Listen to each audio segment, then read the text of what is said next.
sector de defensa ha hecho noticia últimamente, más de una vez, sobre temas controversiales. Sobre algunos de ellos conversaremos más adelante con el ministro Fernando Rospigliosi, pero ahora tenemos para ustedes un reportaje de Patricia Vice sobre la larga lista de temas que están bajo revisión para que las Fuerzas Armadas cumplan con su rol en democracia. Veamos.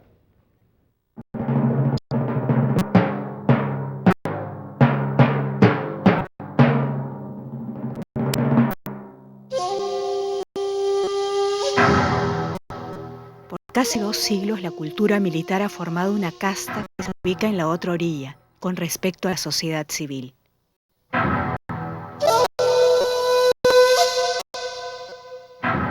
Son muy antiguos los sentimientos y prejuicios mutuos. Nunca desde su fundación, las Fuerzas Armadas han estado realmente subordinadas al poder civil. Golpe a golpe recorrieron nuestra historia.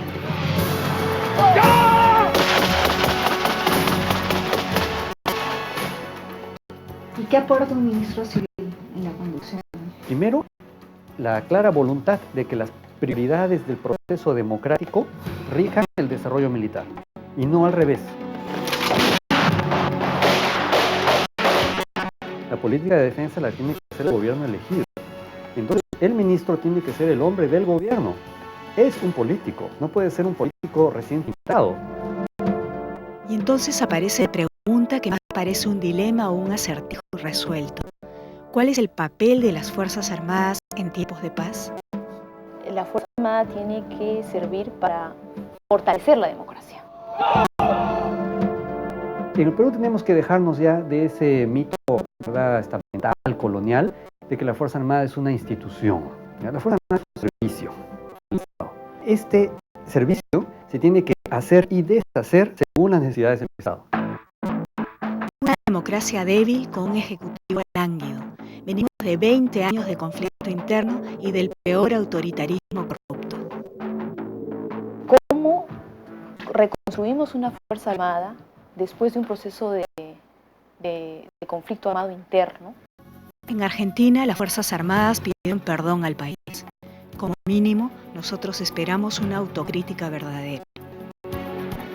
Y, por ejemplo, con respecto al informe final de la Comisión de la Verdad, donde se señala una de las conclusiones que en ciertos momentos y lugares hubieron pues actos de violaciones a los derechos humanos perpetrados por algunos elementos de las Fuerzas Armadas, ellos ven esto no como una responsabilidad institucional, sino como una responsabilidad que podría ser achacada solamente a sujetos, a individuos, ¿no? Parece que una decisión política en ese sentido de hacer una ceremonia pública de graduación y de quita y de retiro de galones, podría llevar hacia una aproximación mucho más concreta con a un reencuentro de las Fuerzas Armadas con la sociedad. Siempre he visto sí, pero depende para qué. Nuestros oficiales no se formen en la ilusión, obviamente completamente van, de que ellos van a combatir la batalla de Midway, o que van a volver los tiempos de la guerra del Chaco, la guerra del Pacífico.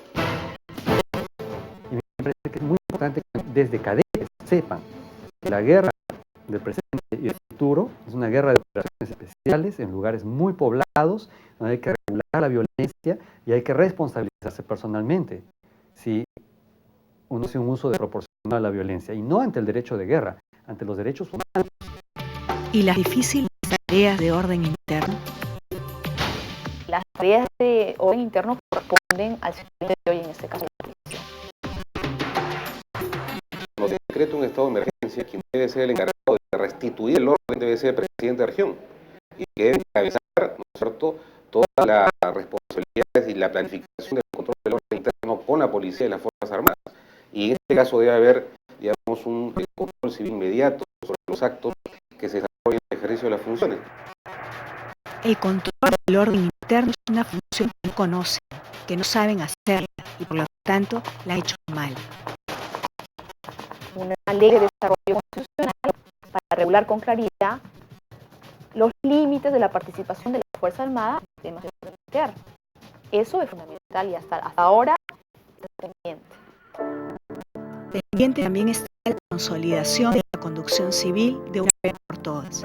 El ministro de Defensa no puede ser solamente un representante de lo que mandan a decir los comandantes generales al gabinete. una especie de correveidile. Cuando todo parecía indicar que los civiles agarraban el timón, aparece Armando, un general retirado. 20 oficiales de las Fuerzas Armadas, presidida por un viceministro que es un general FAP en retiro, y en que no existe ningún civil, ninguna autoridad civil que conforme esta comisión encargada de redactar el reglamento de la situación militar. Marchas y contramarchas, la Constitución y el Fondo de Defensa es un tema bastante polémico. También hay avances importantes. La Ley Orgánica del Ministerio de Defensa. Quien decide la política de defensa y la política militar de la defensa es el ministro de Defensa con el apoyo de su despacho ministerial. Podemos considerar como otro avance el reciente fallo del Tribunal Constitucional que pone límites a la justicia militar. Desde luego es un fallo emblemático. Hay que hacer toda una labor de reestructuración general e integral de la justicia militar, y eso lo está ordenando el tribunal y está dando al Congreso un plazo de 12 meses para que cumpla con esta idea, que por lo demás es un reclamo nacional. Como parte de la información, aceptaré todo tipo de responsabilidad por mis acciones y decisiones. La formación militar autoritaria, vertical, que no ayuda a consolidar los valores democráticos, está siendo revisada. Este sí podría ser un paso de vencedores.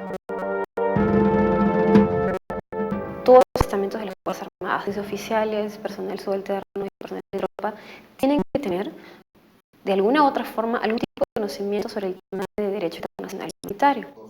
Sin duda alguna se están introduciendo los cursos relativos a derechos humanos, a enseñar la Constitución, pero una cosa es que puedan memorizar esos párrafos y otra cosa es incorporarlos como palpitación vital en su sangre, en su carne, en su inconsciente. ¿Qué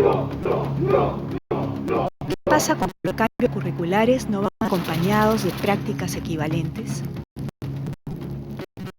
La Academia Militar, la Escuela Militar de Chorrillos, o la Escuela de la Naval o de la Fuerza Aérea, debe tener a sus alumnos en los distintos rincones del Perú que vayan a vivir 3 meses, 5 meses, 6 meses en esa zona, de tal manera que se incorpore la multiculturalidad en su ser, en su vida misma. ¿Cómo romper el gueto? La formación de civiles especialistas en defensa es una tarea que debe empezar ahora mismo. Es un tema de sociedad civil, porque en realidad creo que a la mayor parte de sus ciudadanos el militar no le importa, le parece un tema dejado, simplemente no tiene mayor relevancia. Lo primero que requiere un paso valiente en nuestro sistema político y la sociedad es volverles el voto. La participación política de cada miembro de las Fuerzas Armadas en el poder nacional es a través de la elección. Es muy importante que ellos se hagan a la idea de que eso es así.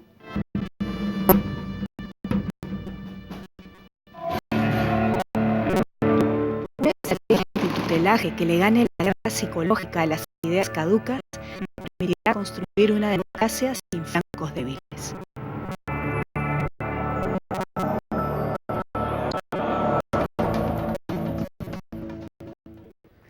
El Consejo Supremo de Justicia Militar, en un acto que lo pinta de cuerpo entero, no tuvo problemas en insistir el miércoles pasado en la contienda de competencia que ha interpuesto en el caso Indalecio Pomatanta Albarrán. El caso, uno de los presentados por la Comisión de la Verdad en su informe final para que la justicia procese a los responsables, es el de un joven pucallpino de 17 años que el 12 de abril de 1995 fue quemado vivo en su casa por 2 oficiales de la Marina durante un operativo de patrullaje. Indalecio Pomatanta falleció 4 días después, producto de las quemaduras, pero previamente dio detalles de los hechos e identificó a los responsables directos en los medios de comunicación y hay testigos que confirman esa versión. A pesar de que ahora existe una sentencia del Tribunal Constitucional que establece lo que constituye delito de función y que la justicia militar no es competente para juzgar casos de derechos humanos o crímenes de lesa humanidad, el Consejo Supremo no se ha inhibido ha presentado su informe oral el miércoles pasado y persiste en querer sustraer este caso de la competencia del fuero ordinario.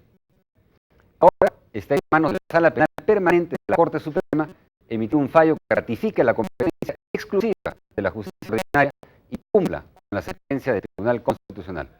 Nos vamos a una brevísima pausa y regresamos con una entrevista a Fernando Rojas.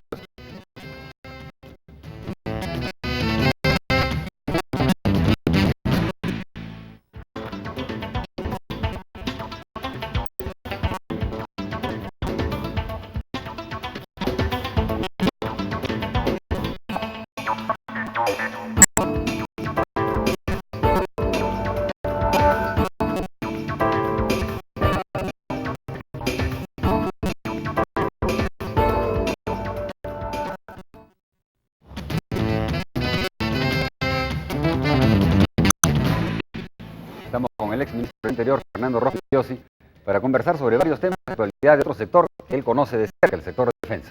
Bienvenido, Fernando. ¿Cómo estás? ¿Cómo estás? Gusto tenerte en el programa. Bueno, se ha estado realizando la semana pasada esta sexta conferencia de ministros de defensa de las Américas y se ha cuestionado mucho, ha habido mucho debate por una suerte de aparente indefinición entre los términos o la confusión, mezcla entre los términos de defensa y seguridad. ¿Parece indispensable una decisión clara entre estos dos conceptos? Yo creo que sí, debería ser clarísima la distinción.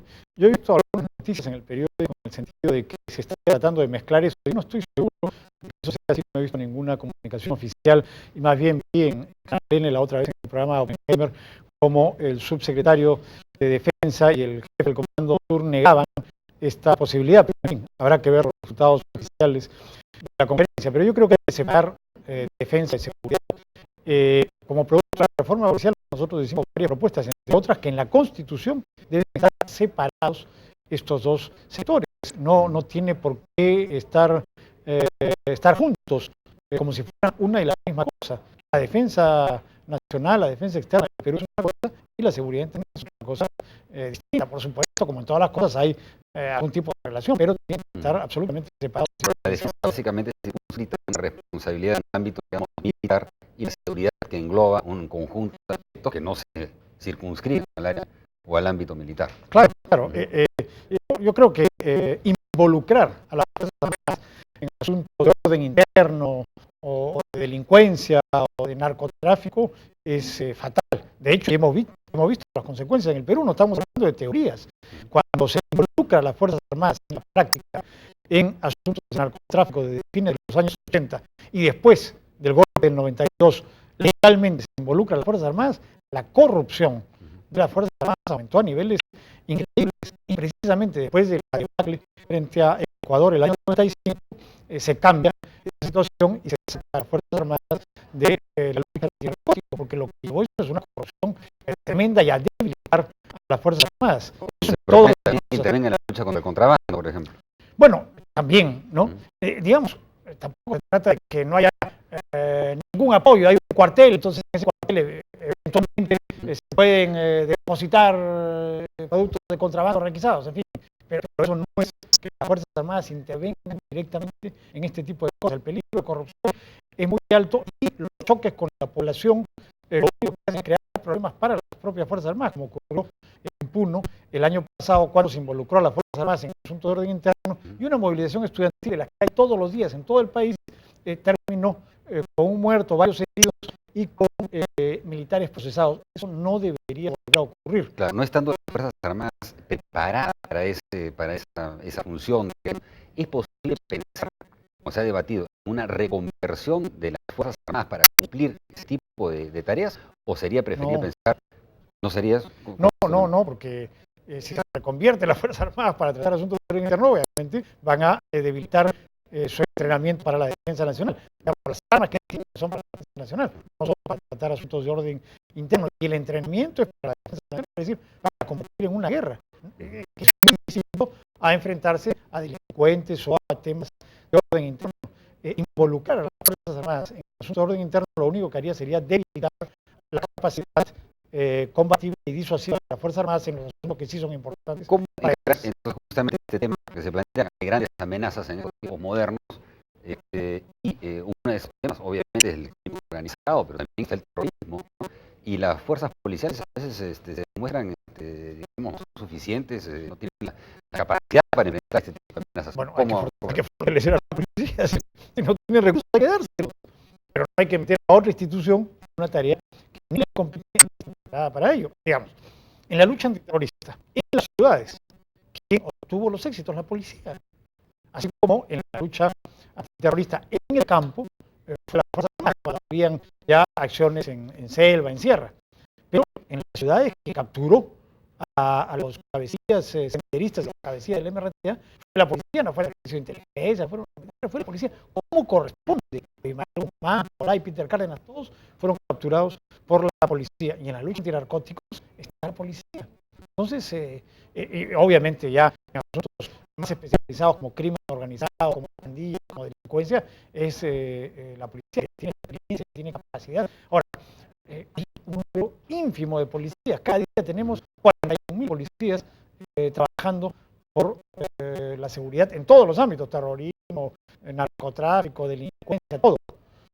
Es poquísimo para un país de casi 28 millones de habitantes, ¿no? Que son más policías, pero no trabajan un día, descansan un día con este sistema perverso que tenemos desde hace años, ¿no? Ahora, en el país sigue siendo una amenaza, digamos, realmente amenaza inminente, el senderismo, el terrorismo en general. Ha habido encuestas que se han divulgado recientemente en que el terror, digamos, la gente, el miedo, ¿no? a que resurja, lo consideran como probable, muy probable. Y obviamente la gente tiene temor a eso y muchas veces se utiliza políticamente ese temor con diferentes propósitos, pero es un riesgo, por ejemplo, la situación en los penales, es un riesgo el juicio, los nuevos juicios a Ismael Guzmán. ¿En qué constituye, tu manera de ver, el riesgo que representa el Sendero Luminoso en la actualidad? Bueno, yo repito lo mismo que dije cuando era ministro del Interior. Yo creo que lo que quedan son rezagos del terrorismo y que el terrorismo está básicamente derrotado. Obviamente quedan todavía algunos grupos armados en el ENE, o Guayaga, y alguna gente en las ciudades, pero están ya estratégicamente derrotados. Es verdad que la mayoría de la población piensa que hay un gran riesgo. Eso es alimentado por ciertos sectores, en fin, muchas veces se convierte en noticia, pero realmente el terrorismo ya está derrotado. Por supuesto, no se puede bajar a guardia, hay que acabar con los rezagos del terrorismo y ponerle empeño a eso, y desgraciadamente no se ha hecho en el último tiempo, y hay que estar vigilante de estos seguidores de Guzmán que están organizándose, en fin, para la libertad de sus dirigentes. Hay que estar vigilantes, pero ellos están derrotados. Lo del juicio ha sido indignante, ciertamente, por toda esta situación casi circense que se produjo, pero ha demostrado también que la inmensa mayoría de la población rechaza el terrorismo, y eso creo que ha sido un efecto positivo. Ahora, hay en estas tensiones, en estos pronunciamientos que han hecho los ministros en las últimas semanas o días, en el fondo una disputa por ver quién se lleva una tajadita mayor de este fondo, digamos, que está siendo sugerido por el Ejecutivo. ¿Qué piensas del fondo? Bueno, eso es un absurdo, ¿no? Para ninguna manera deberían haber fondos especiales, porque así se va a ir fragmentando el presupuesto y al final no va a haber ninguna capacidad de decisión del gobierno para establecer prioridades. A ningún sector se le ha otorgado un fondo especial, a ninguno.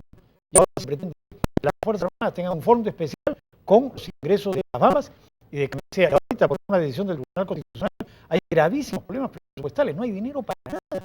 Y a las Fuerzas Armadas se les privilegia con más de 2.000 millones en los próximos años de un fondo especial, además de su presupuesto. Esto no debe ser. Yo sí creo que las Fuerzas Armadas deben tener el dinero necesario para cumplir las necesidades esenciales que tiene. Debemos tener una Fuerza Armada disuasiva, pero de ninguna manera que las Fuerzas Armadas tengan un fondo especial, menos aún que se pretenda encubrir el asunto dándole una migaja a la policía. Y por último, hay que señalar que esto muestra el enorme retroceso que hay en cosas como la reforma militar. El proyecto de ley del fondo establece que 27% va para el Ejército, 27% para la Marina y 28% para la Fuerza Aérea. Y el Ministerio de Defensa está pintado. O sea, cada instituto recibe su tajada y el Ministerio de Defensa no decide nada, cuando precisamente el eje central de la reforma era que existiera un verdadero Ministerio de Defensa. Nunca existe un verdadero Ministerio de Defensa. Existe un Ministerio de Defensa del 87, pero ha sido un